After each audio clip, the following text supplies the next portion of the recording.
കരുതുവാൻ കാക്കുവാൻ പാലിപ്പാൻ യേശു എന്നും മതിയായവൻ. നമ്മെ കരുതുവാൻ കാക്കുവാൻ പാലിപ്പാൻ യേശു എന്നും മതിയായവനേ.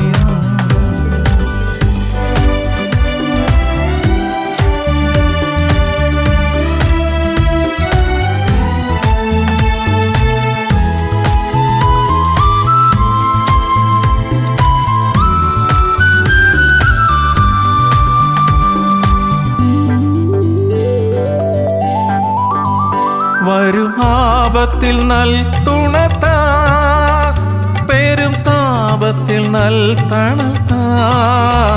വരും ആപത്തിൽ നൽ തുണത്താ, പെരും താപത്തിൽ നൽ തണുത്താ. ഇരുൾ മൂടുമെൻ ജീവിത പാതയിലും തരും വെളിച്ചവും അഭയവും താ. ഇരുൾ മൂടുമെൻ ജീവിത പാതയിലും തരും വെളിച്ചവും അഭയവും താ.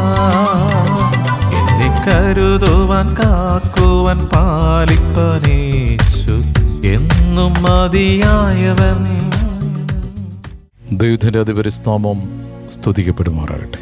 അനുദിന വചനം, you will seek me and will find me. നിങ്ങൾ എന്നെ അന്വേഷിക്കും, കണ്ടെത്തും. ഞങ്ങളുടെ ഭാരയും വീണ്ടെടുപ്പാൻ കർത്താവേ, ഞങ്ങളുടെ അധരത്തിലെ ഓരോ വാക്കുകളും ഹൃദയത്തിലെ ധ്യാനവും ദൈവസന്നിധിയിൽ പ്രസാദകരമായിരിക്കുവാൻ പരിശുദ്ധാത്മാവ് ദൈവമേ ഞങ്ങളെ സഹായിക്കണം. അവിടുന്ന് പ്രകാരം ചെയ്യുന്നതിനായി നന്ദി, അനുഗ്രഹിച്ചതിനായി സ്തോത്രം. യേശുവിൻ നാമത്തിൽ തന്നെ ആമേൻ. ദൈവത്തിൻ്റെ ആത്മാവിനാൽ സകലരും പഠിപ്പിക്കപ്പെടും. ജെറമ്യ പ്രവാചന പുസ്തകം 29:13. You will seek me and find me when you search for me with all your heart. നിങ്ങൾ എന്നെ അന്വേഷിക്കും, പൂർണ്ണ ഹൃദയത്തോടെ അന്വേഷിക്കുമ്പോൾ നിങ്ങൾ എന്നെ കണ്ടെത്തും. ആമേൻ. ഇന്ന് ദൈവത്തെ തേടി മനുഷ്യർ അലഞ്ഞു നടക്കുന്നു. കർത്താവ് തന്നെ പറഞ്ഞു, ആ മലയിലുമല്ല ഈ മലയിലുമല്ല, സത്യത്തിലും ആത്മാവിലും ആരാധിക്കുന്ന സമയം. ദൈവത്തെ അന്വേഷിച്ച് അലഞ്ഞു നടക്കേണ്ട കാര്യമില്ല. ചിലർ ദൈവസൃഷ്ടികളായ സൂര്യനെയും സർപ്പത്തെയും മനുഷ്യനെയും ദൈവമാണെന്ന് കരുതി അവയെ വണങ്ങുന്നു. എന്നാൽ ചിലർ ആശാരി കൊത്തിയെടുത്ത വിഗ്രഹങ്ങളെയും മനുഷ്യരുടെ കൈപ്പണിയായ ജീവനില്ലാത്ത പ്രതിമകളെയും രൂപങ്ങളെയും പ്രാർത്ഥനാ മുറിയിൽ വച്ച് സ്ഥാപിച്ച് അവയെ വണങ്ങുന്നു. ദൈവത്തിൻ്റെ വചനം എന്താ പറയുന്നത്? ലേവ്യരുടെ പുസ്തകം 26:1. വിഗ്രഹങ്ങളെ ഉണ്ടാക്കരുത്, ബിംബമോ സ്തംഭമോ നാട്ടരുത്, രൂപം കൊത്തിയ യാതൊരു കല്ലും നമസ്കരിപ്പാൻ നിങ്ങളുടെ ദേശത്ത് നാട്ടുകയും അരുത്. ഞാൻ നിങ്ങളുടെ ദൈവമായ യഹോവയാകുന്നു. ഉണ്ടാക്കരുത് എന്ന് പഴയ നിയമത്തിൽ പറഞ്ഞാൽ ഉണ്ടാക്കരുത്. എന്നാൽ ചിലർ പറയുന്നത് പഴയ നിയമത്തിൽ കണ്ടില്ല. മോശയോട് കർത്താവ് അങ്ങനെയാ ചോദിക്കുന്നത്. മുൾപ്പടപ്പിന്റെ നടുവിൽ നിന്ന് ഞാൻ നിങ്ങളോട് സംസാരിച്ചപ്പോൾ രൂപങ്ങളൊന്നും കണ്ടില്ലല്ലോ, അതുകൊണ്ട് ഉണ്ടാക്കരുത്. പഴയ നിയമവും പുതിയ നിയമവും അത് കർത്താവിൻ്റെ പേരിലാണ്. പഴയ നിയമത്തിലും പുതിയ നിയമത്തിലും സംസാരിക്കുന്നത് കർത്താവ് തന്നെയാണ്. അതുകൊണ്ട് പഴയ നിയമം പുതിയ നിയമമായിട്ട് വലിച്ചു കീറരുത്. ഒരേ ദൈവം തന്നെയാണ്. ഉണ്ടാക്കരുത് എന്ന് പറഞ്ഞാൽ കാണാത്തവരുണ്ടാക്കണ്ട, കണ്ടവരായ ഞങ്ങൾ ഉണ്ടാക്കും എന്ന് ഏത് പുരോഹിതൻ പറഞ്ഞാലും ശരി. ഉണ്ടാക്കരുതെന്ന് ദൈവം പറഞ്ഞാൽ ഉണ്ടാക്കുമെന്ന് പറയുമ്പോഴോ അത് വെളിച്ചതൂതിൻ്റെ വേഷത്തിൽ വന്ന് നിന്ന് സംസാരിക്കുന്ന വ്യക്തിയാണ്. വെളിച്ചതൂതൻ ആരാ? ദുരാത്മശക്തി. അത് ചിലപ്പോൾ പുരോഹിതന്റെ രൂപത്തിലാകാം, ഈവൻ പാസ്റ്ററിന്റെ രൂപത്തിലാകാം. ഉണ്ടാക്കരുതെന്ന് ഉണ്ടാക്കരുത്. നമസ്കരിക്കരുത് എന്ന് പറഞ്ഞാൽ നമസ്കരിക്കരുത്. എന്തൊക്കെയാണ്? ബിംബമോ സ്തംഭമോ നാട്ടരുത്, രൂപം കൊത്തിയ യാതൊരു കല്ലും നമസ്കരിപ്പാൻ നിങ്ങളുടെ ദേശത്ത് നാട്ടുകയും അരുത്. പള്ളിയിൽ പോലും വെക്കാൻ പാടില്ലെന്നാണ്. ദൈവത്തിൻ്റെ ആലയത്തിന് വിഗ്രഹമായി എന്ത് ബന്ധമാണുള്ളതെന്നാണ് വചനം ചോദിക്കുന്നത്. അത് ആണിൻ്റെ ആയാലും പെണ്ണിൻ്റെ ആയാലും, കർത്താവിൻ്റെ ആണെന്ന് പറഞ്ഞാലും മാതാവിൻ്റെ ആണെന്ന് പറഞ്ഞാലും ഉണ്ടാക്കരുത്, നമസ്കരിക്കരുത്, തിരികത്തിക്കരുത്, ധൂപം കാട്ടരുത് എന്ന് പറഞ്ഞാൽ ഇല്ല ഞങ്ങൾ കാട്ടും, ഞങ്ങൾ പച്ചയും മഞ്ഞയും തിരികൾ കത്തിക്കും എന്ന് പറഞ്ഞാൽ ദൈവത്തിൻ്റെ വചനത്തെ ധിക്കരിക്കുന്നത് ദുരാത്മശക്തിയാണ്. ചിലർ മന്ത്രവാദികളോടും വെളിച്ചപ്പാടിനോടും പ്രശ്നം പരിഹാരത്തിനായി സമീപിക്കുന്നു, അല്ലേ? ജാതികൾ അങ്ങനെ ചെയ്യുന്നു. അതേ അരൂപി തന്നെയാണ് ചില പ്രത്യേക തീർത്ഥാടന കേന്ദ്രങ്ങളിൽ ചെന്ന് വഴിപാടും അവിടെ പറയുന്ന രീതിയിലുള്ള ചരടുകെട്ടലും നേർച്ച കാഴ്ചകളും അടിമ കെട്ടിക്കലും ഉടമ്പടി എടുക്കലും അപ്പുറത്ത് അമ്പലത്തിൽ ചെയ്യുന്നതാണ് ഇപ്പുറത്ത് ചെയ്യുന്നത്. ഒരു വ്യത്യാസമില്ല. ഇത്തിരി ഭക്തിയുടെ ബാഹ്യ വേഷത്തിൽ അല്പം വ്യത്യാസം ഉണ്ടതേ ഉള്ളൂ. അകത്തിരിക്കുന്ന ശക്തി ഒന്നാ. ലെവ്യരുടെ പുസ്തകം 20:27. വെളിച്ചപ്പാടോ മന്ത്രവാദമോ ഉള്ള പുരുഷൻ ആകട്ടെ സ്ത്രീ ആകട്ടെ മരണശിക്ഷ അനുഭവിക്കണം. സ്തോത്രം. ഇപ്പോഴത്തെ ഒരു പഠിപ്പിക്കലെന്ന് പറയുന്നത്, അതും ആലപ്പുഴയിലെ കൃപാസനത്തിൽ മാതാവുമായിട്ടുള്ള ഉടമ്പടി, അത് അപ്പോസ്തലന്മാരുടെ കാലഘട്ടത്തിൽ ഉണ്ടായിരുന്നുവെന്ന് ജനത്തിനെ പറഞ്ഞ് ചതിച്ച് വഞ്ചിച്ച് ജനത്തിൻ്റെ മനസ്സിനെ മറിച്ച് കളയുന്ന രീതിയിലുള്ള പഠിപ്പിക്കൽ. അപ്പോസ്തലന്മാരുടെ കാലഘട്ടത്തിൽ ഉടമ്പടി ഉണ്ടായിരുന്നു. അന്ന് അപ്പോസ്തലന്മാർ ഉടമ്പടി എടുക്കാനായിട്ട് 250 രൂപയാണ് വാങ്ങിച്ചത്. അത് 3 മാസത്തേക്കാണ്. നീ ആ ഉടമ്പടി പുതുക്കിയില്ലെങ്കിൽ ശാപം വാങ്ങിച്ചു വെക്കരുത്. ആരുടെ? മാതാവിൻ്റെ. മാതാവ് ശപിക്കാനായിട്ട് ഇങ്ങോട്ട് സ്വർഗത്തിൽ നിന്ന് ഇറങ്ങി വന്നിരിക്കുകയല്ലേ. കച്ചവട തന്ത്രം മനസ്സിലാക്കി ജനങ്ങൾ ഇത്തരത്തിലുള്ള പൈശാചിക ശക്തിയിൽ നിന്ന് ഓടി അകലുക. സ്തോത്രം.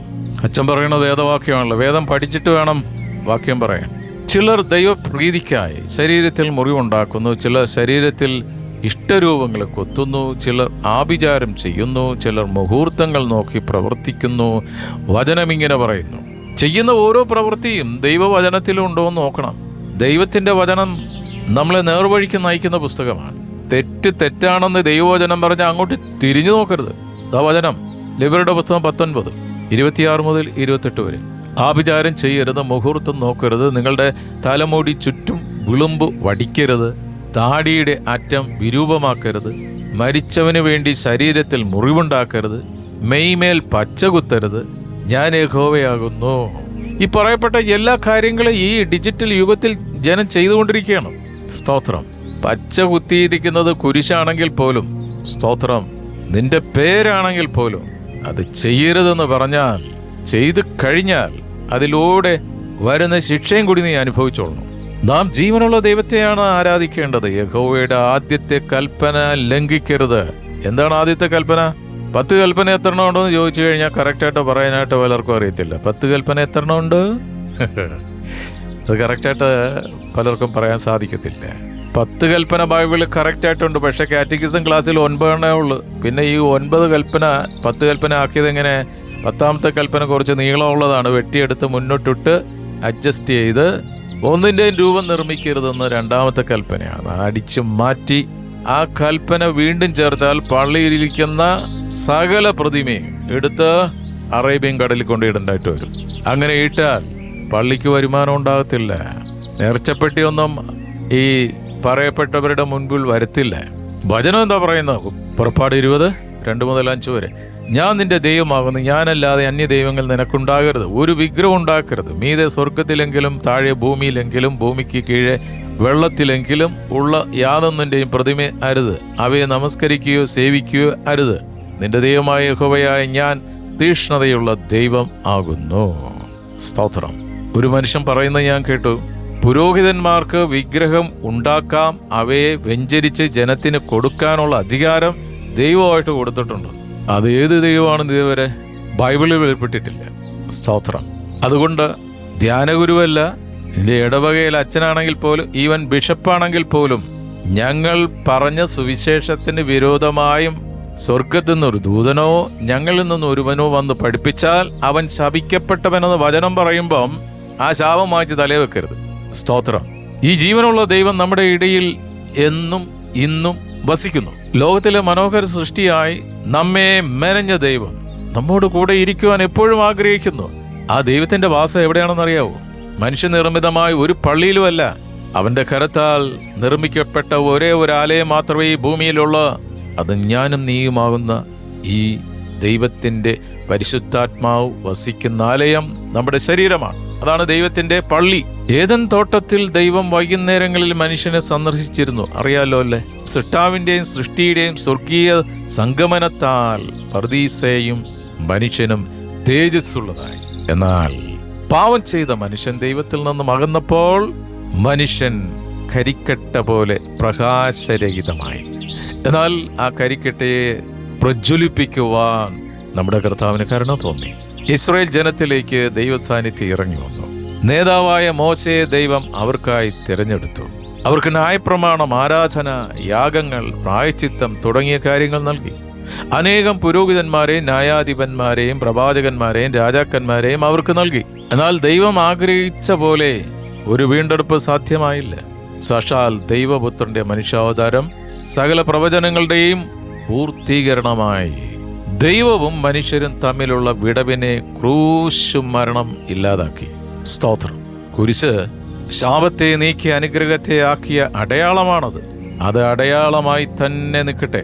കർത്താവിനെ ക്രൂശിൽ തടച്ച സമയത്ത് എന്താ സംഭവിച്ചത്? ദേവാലയത്തിലെ തിരശ്ശീല കുരിശുമരണ സമയത്ത് അടിമുതൽ രണ്ടായി കീറിപ്പോയി. ഇന്ന് ദൈവസന്നിധിയിലേക്ക് ആർക്കും കടന്നു വരാം. എബ്രായ ലേഖനം നമ്മളെ പഠിപ്പിക്കുന്ന എങ്ങനെയാണെന്ന് അറിയാം. 4-ാം അധ്യായം 16-ാം വാക്യം. അതുകൊണ്ട് കരുണ ലഭിപ്പാൻ തത്സമയത്ത് സഹായത്തിനുള്ള കൃപ പ്രാപിക്കുവാനായി നാം ധൈര്യത്തോടെ കൃപാസനത്തിന് അടുത്തു ചെല്ലുക. ഈ കൃപാസനം എന്ന വാക്ക് കേൾക്കുമ്പോൾ ആരും ഓടി ആലപ്പുഴ കൃപാസനത്തിലേക്ക് പോകരുത്. ദൈവീക സാന്നിധ്യമാണത്. ആ ദൈവീക സാന്നിധ്യത്തിലേക്ക് ധൈര്യത്തോടെ അടുത്ത് എല്ലാം. പച്ചയും മഞ്ഞയും ചുവപ്പും തിരിയുടെ ആവശ്യമില്ല, ഉടമ്പടി പത്രത്തിന്റെ ആവശ്യമില്ല. മനുഷ്യന്റെ തല മുഴുവനും ഈ ഒരു സാധനമാണ് കയറിയിരിക്കുന്നത്. ആ പത്രം അരച്ച് കലക്കി കുടിക്കുന്നു, ബെഡ് വിരിച്ചിട്ട് കിടക്കുന്നു, പരീക്ഷയ്ക്ക് എഴുതാനായിട്ട് കൊണ്ടുപോകുന്നു. സ്തോത്രം. അങ്ങനെയാണ് പിന്നെ എന്തിനാ കർത്താവ് മരിച്ചേ? കൃപാസനത്തിൽ പത്രം പോരാഞ്ഞ്, അല്ലെങ്കിൽ അവിടുന്ന് കൊടുക്കുന്ന കാശുരൂപം പോരാഞ്ഞ്. കർത്താവിന് എന്തിനാ കുരിശിൽ മരിച്ചത്? ആ മക്കളെ, നിങ്ങൾ ആലപ്പുഴ കൃപാസനത്തിൽ പോയി അവിടുത്തെ കാര്യങ്ങളൊക്കെ ചെയ്താൽ മതി, നിങ്ങൾ ഓട്ടോമാറ്റിക്കായിട്ട് സ്വർഗത്തിലേക്ക് വന്നേക്കും. ഇത് കർത്താവ് പറയാൻ മറന്നുപോയ കാര്യമാണ്. ഇനിയെങ്കിലും ഇത്തരത്തിലുള്ള പൈശാചിക പ്രവർത്തനങ്ങൾക്ക് പോയി ക്യൂ നിൽക്കരുത്. വചനം എന്താ പറയുന്ന അതനുസരിക്കണം. ഇന്ന് കരുണയ്ക്കായി നമുക്കൊരു അഭയസ്ഥാനമുണ്ട്. ഒരേ ഒരു അഭയസ്ഥാനം, ജീവൻ തന്ന് നമ്മെ സ്നേഹിച്ച ജീവദായകന്റെ മാറിടം. ആ അരുമനാഥൻ നമ്മുടെ ഹൃദയ കവാടത്തിൽ മുട്ടി വിളിക്കുന്നു. ഹൃദയ കവാടം തുറന്ന് നൽകിയാലേ അവിടുന്ന് കടന്നു വരൂ. ക്ഷണിക്കപ്പെടാതെ കർത്താവ് വരികയില്ല. അതാണ് കർത്താവിന്റെ പ്രത്യേകത. വെളിപ്പാട് പുസ്തകം 3:20 നമ്മളെ പഠിപ്പിക്കുന്നത്, ഞാൻ വാതിൽക്കൽ നിന്ന് മുട്ടുന്നു. ആരെങ്കിലും എൻ്റെ ശബ്ദം കേട്ട് വാതിൽ തുറന്നാൽ ഞാൻ അവൻ്റെ അടുക്കൽ ചെന്ന് അവനോടും അവൻ എന്നോടും കൂടെ അത്താഴം കഴിക്കും. ഇന്നും കർത്താവ് പലരുടെയും ഹൃദയത്തിൽ നിന്ന് പുറത്താ, പള്ളിയിൽ നിന്ന് പുറത്താ, ആരാധനാലയത്തിൽ നിന്ന് പുറത്താ, ഇപ്പോഴും പുറത്തുനിന്ന് മുട്ടുകയാണ്. ആരെങ്കിലും എൻ്റെ ശബ്ദം കേട്ടാ, കർത്താവിൻ്റെ ശബ്ദം മാത്രം കേൾക്കുന്നില്ല, വേറെ ഒത്തിരി ശബ്ദങ്ങൾ കേൾക്കുന്നുണ്ട്. ഇടയൻ്റെ ശബ്ദം മാത്രം ആളുകൾ കേൾക്കുന്നില്ല. പുതിയ നിയമത്തിൽ കർത്താവ് പറയുന്നു, ഞാൻ നിങ്ങളുടെ ഹൃദയത്തിലാണ് വസിക്കുന്നതെന്ന്. അല്ലാതെ ഏതെങ്കിലും ഒരു പ്രത്യേക ധ്യാന കേന്ദ്രത്തിലോ തീർത്ഥാടന കേന്ദ്രത്തിലോ ഏതെങ്കിലും ഒരു പ്രത്യേക വിശിഷ്ടമായ സ്ഥലത്തോ അല്ല. ദൈവം വസിക്കണമെങ്കിൽ ഹൃദയങ്ങൾ ആരാധന ഇടമാകണം, ഹൃദയം ദേവാലയമാകണം. വിശുദ്ധ പൗലോസ് എന്താ പറയുന്നേ? 1 കൊരിന്ത്യർ 3:16-17. നിങ്ങൾ ദൈവത്തിന്റെ മന്ദിരമെന്നും ദൈവത്തിന്റെ ആത്മാവ് നിങ്ങളിൽ വസിക്കുന്നുവെന്നും അറിയുന്നില്ലയോ?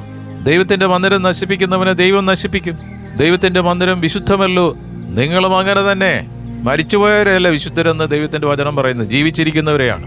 അതുകൊണ്ട് അങ്ങോട്ടും ഇങ്ങോട്ടും നോക്കി സന്തോഷത്തോടെ ഒന്ന് പറഞ്ഞേ, നമ്മൾ വിശുദ്ധരാണെന്ന് പറ. സ്തോത്രം. ദൈവത്തിന്റെ വചനം അനുസരിച്ചാൽ മകനെ മകളെ നീ വിശുദ്ധനാണ്. കർത്താവ് വരുന്നത് ഈ വിശുദ്ധരെ ചേർക്കാനാണ്. സ്തോത്രം. ഈ ദൈവം ഏദനിൽ മനുഷ്യരോടൊപ്പം വസിച്ചു. ഇസ്രായേൽ മക്കളുടെ അടുക്കലേക്ക് മരുഭൂമിയിലും ചെങ്കടലിലും ഈ ദൈവിക സാന്നിധ്യം ഇറങ്ങി. ഈ സാന്നിധ്യം മോശയോട് കൂടെ ഉണ്ടായിരുന്നു. ഈ സാന്നിധ്യം പല ആവർത്തി പലരിലും കൂടിയും ഇറങ്ങി വന്നു. എന്നാൽ കർത്താവിൻ്റെ അനുയായി ആകുന്ന വ്യക്തികളിൽ ഈ ആത്മാവ് നമ്മുടെ ഉള്ളങ്ങളിലാണ് വസിക്കുന്നത്. ഹല്ലേലൂയ. സന്തത സഹചാരിയായി ഈ ആത്മാവ് സകല സത്യത്തിലും നമ്മെ വഴി നടത്തുന്നു. ഈ ആത്മാവ് നിത്യസഹായകനായി ഏത് പ്രതികൂലങ്ങളിലും വീണുപോകാതെ തളരാതെ നിലകൊള്ളുവാൻ ശക്തി തരുന്നു. ഈ രക്ഷ സ്വന്തമാക്കുവാൻ നാം ഒന്നും ചിലവിടേണ്ടതില്ല. ശ്രദ്ധിക്കണം, നിത്യജീവനം ഉറപ്പാക്കാൻ ഒരു ചില്ലിക്കാശ് പോലും മുടക്കണ്ട. സ്തോത്രം. ഈ രക്ഷ സൗജന്യമാണ്. ഇതനുഭവിപ്പാൻ ഹൃദയം വിശുദ്ധീകരിക്കണം. പാപമംഗലമായ ഹൃദയത്തിൽ പാപരഹിതനായ കർത്താവിന് വസിക്കുവാൻ കഴിയുകയില്ല. അതിനാൽ നമ്മുടെ ഉള്ളങ്ങളെ ശുദ്ധീകരിക്കാം. ദൈവം വസിക്കുന്ന ആലയങ്ങളായി നമുക്ക് മാറാം. ഈ നോയമ്പ് കാലം എന്നൊക്കെ പറയുന്നത് ഒരു സീസൺ വർക്കായിട്ട് എടുക്കരുത്. It's an on going process. ആ നിത്യമായ ദൈവിക സാന്നിധ്യം, സ്തോത്രം, നമ്മളിൽ നിന്ന് അകന്നു പോകാതിരിക്കാൻ എപ്പോഴും പ്രാർത്ഥനയാലും ഉപവാസത്താലും ആയിരിക്കുവാനാണ് ദൈവം നമുക്ക് തന്നിരിക്കുന്ന വിളി. യിരെമ്യാ പ്രവാചകൻ 29:13 നമ്മുടെ കുറിവാക്യത്തിലേക്ക് വന്ന് പ്രാർത്ഥിക്കാം. നിങ്ങൾ എന്നെ അന്വേഷിക്കും. You will seek me. പൂർണ്ണ ഹൃദയത്തോടെ അന്വേഷിക്കും. വിത്ത് ഓൾ യുവർ ഹാർട്ട് നിങ്ങൾ എന്നെ കണ്ടെത്തും. You will find me. യുവജനങ്ങളെ കർത്താവ് നമ്മളെ അനുഗ്രഹിക്കട്ടെ. പ്രാർത്ഥിക്കാൻ. ഹല്ലേലൂയ. സ്തോത്രം. സ്നേഹവാനായ പിതാവേ, ഇന്ന് തിരുവചനം ശ്രവിച്ച ഓരോ മക്കളെയും അനുഗ്രഹിച്ച് പ്രാർത്ഥിക്കുന്നു. കുടുംബമായി ഞങ്ങളെ സമർപ്പിക്കുന്നു.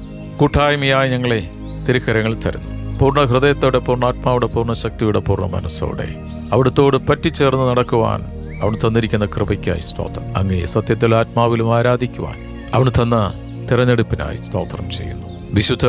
വിശുദ്ധർക്ക് വേണ്ടി പ്രാർത്ഥിക്കണമെന്നുള്ള തിരുവചന പ്രകാരം ഞങ്ങൾ അന്യോന്യം പ്രാർത്ഥിക്കുന്നു. അവിടുന്ന് സൗഖ്യദായകനാണല്ലോ. അവിടുത്തെ അടിപ്പിണരിനാൽ പൂർണ്ണ സൗഖ്യം എല്ലാവർക്കും വന്നിരിക്കയാൽ സ്തോത്രം ചെയ്യുന്നു. ഞങ്ങളുടെ മാതൃരാജ്യം ഇന്ത്യ അനുഗ്രഹിക്കണമേ. ലോകസമാധാനത്തിന് വേണ്ടി പ്രാർത്ഥിക്കുന്നു. അമേരിക്കയ്ക്ക് വേണ്ടി പ്രാർത്ഥിക്കുന്നു. ഇസ്രായേലിന് വേണ്ടി പ്രാർത്ഥിക്കുന്നു. ജർമ്മനിക്ക് വേണ്ടി പ്രാർത്ഥിക്കുന്നു. ഓസ്ട്രേലിയയ്ക്ക് വേണ്ടി പ്രാർത്ഥിക്കുന്നു. കാനഡയ്ക്ക് വേണ്ടി പ്രാർത്ഥിക്കുന്നു. റഷ്യയ്ക്ക് വേണ്ടി പ്രാർത്ഥിക്കുന്നു. ഉക്രൈന് വേണ്ടി പ്രാർത്ഥിക്കുന്നു. ആഫ്രിക്കൻ കൺട്രീസിന് വേണ്ടി പ്രാർത്ഥിക്കുന്നു. ഗൾഫ് രാജ്യങ്ങൾക്ക് വേണ്ടി പ്രാർത്ഥിക്കുന്നു. കർത്താവേ, അവിടുത്തെ രണ്ടാമത്തെ വരവ് ഏത് സമയം സംഭവിക്കാമെന്നുള്ള ഒരന്തരീക്ഷത്തിൽ ഞങ്ങൾ ജീവിക്കുമ്പോൾ ഞങ്ങൾ കൈവിടപ്പെട്ടു പോകാതെ ജീവനുള്ള ദൈവത്തോട് ചേർന്ന് നടക്കുന്ന നിൻ്റെ മക്കളായി ജീവിക്കുവാൻ ഞങ്ങളെ സഹായിക്കണം. ഞങ്ങളുടെ ആവശ്യങ്ങൾ ഇന്നതെന്നറിഞ്ഞ് ഞങ്ങളുടെ തുരുത്തിയെയും മാവുഴക്കുന്ന തൊട്ടിയെയും വയലിനെയും ഞങ്ങളുടെ തോട്ടങ്ങളെയും ഞങ്ങളുടെ ബിസിനസ്സിനെയും അവിടെ നിന്ന് അനുഗ്രഹിച്ച് വർദ്ധിപ്പിക്കുന്നതിനായി സ്തോത്രം. ദൂരത്തിൻ ചാരത്തമായ ജോലിക്കായി പഠനത്തിനായി പോയിരിക്കുന്ന ഞങ്ങളുടെ പ്രിയ മക്കളെയും ബന്ധുമിത്രാദികളെയും കൂട്ടു സഹോദരങ്ങളെയും കൂട്ടുവിശ്വാസികളെയും കരങ്ങളിൽ സമർപ്പിച്ച് പ്രാർത്ഥിക്കുന്നവരായിരിക്കുന്ന ഇടങ്ങളിൽ നിന്റെ തിരുവുള്ളത്തിൽ അവരെ സൂക്ഷിക്കണമേ. മക്കളുടെ ആവശ്യം അറിഞ്ഞ് അവിടുന്ന് അവരെ മാനിച്ച് സ്നേഹിച്ച് കരുതി പരിപാലിക്കുന്നതിനായി സ്തോത്രം ചെയ്യുന്നു. ഇന്നത്തെ എല്ലാ പ്രവൃത്തികളെയും അവിടുന്ന് അനുഗ്രഹിച്ചിരിക്കാൽ സ്തോത്രം. പ്രാർത്ഥന യാചന കേട്ടിരിക്കാൽ നന്ദിയപ്പ. യേശുവിൻ നാമത്തിൽ തന്നെ. ആമേൻ, ആമേൻ, ആമേൻ.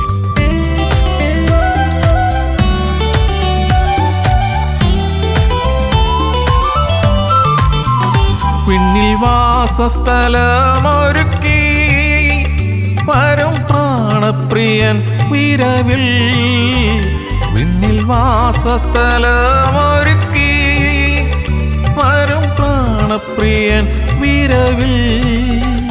അന്നു ഞാനവൻ മാറിൽ മറഞ്ഞിടുമേ, കണ്ണിൽ പൂർണ്ണമായി തോന്നിടുമേ. അന്ന് ഞാനവൻ മാറിൽ മറഞ്ഞിടുമേ, കണ്ണിൽ പൂർണ്ണമായി തോർന്നിടുമേ. എന്നെ കരുതുവാൻ കാക്കുവാൻ പാലിപ്പാൻ യേശു എന്നും മതിയായവൻ. നമ്മെ കരുതുവാൻ കാക്കുവാൻ പാലിപ്പാൻ യേശു എന്നും മതിയായവൻ.